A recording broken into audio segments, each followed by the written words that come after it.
ঝড় বৃষ্টির সময়ে বিপত্তি এড়াতে মানিকচকে বন্ধ করে দেওয়া হলো খেয়া পারাপার। রেমালের প্রভাবে রবিবার রাতে হালকা ঝড় বৃষ্টি হয় মানিকচকে। সোমবার সকালেও হালকা ঝোড়ো হাওয়া ও ঝিরঝির বৃষ্টি হয়েছে। এই পরিস্থিতিতে প্রশাসনের তরফে বারবার নজরদারি চালানো হচ্ছে মানিকচক ঘাটে। রেমালের আশঙ্কায় নৌকাগুলোকে বেঁধে রাখা হয়েছে। সতর্কতামূলক ব্যবস্থা হিসেবে মানিকচকে নৌকা লঞ্চ চলাচল বন্ধ রেখেছেন মাঝিরা।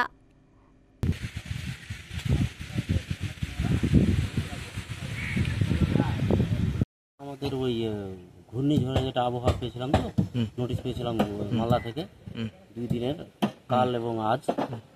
তাই জন্য আমরা নৌকাগুলো এখন চরে, ওই যে সামনে চরে বেঁধে রেখেছি।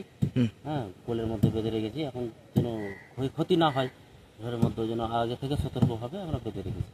আচ্ছা, মৎস্যজীবীরা কি নামতে পারছে? না, মৎস্যজীবীরা নামতে পারছে না, মৎস্যজীবীরা কেউ যেতে পারছে না। প্রশাসনের তরফে সতর্কতা দেওয়া হয়েছে? প্রশাসন সতর্ক দেওয়া হয়েছে। আচ্ছা, ফেরি ঘাটেও কোনো নৌকা চলছে না? কোনো নৌকা, কোনো জাহাজ কিছু চলছে না।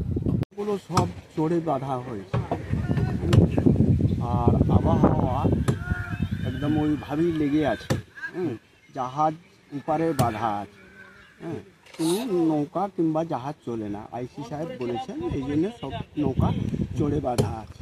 প্রশাসনের তরফে সতর্কতা দেওয়া হয়েছে? হ্যাঁ, আচ্ছা, এই জন্যে সবটা বাঁধা হয়েছে। এখন বৃষ্টি ঝড় চলছে, হালকা হালকা আছে, পরকালে বেশি হতে পারে, এটা বলা যায় না। আচ্ছা, তাহলে এখন সব কিছুই বন্ধ? সব কিছু বন্ধ।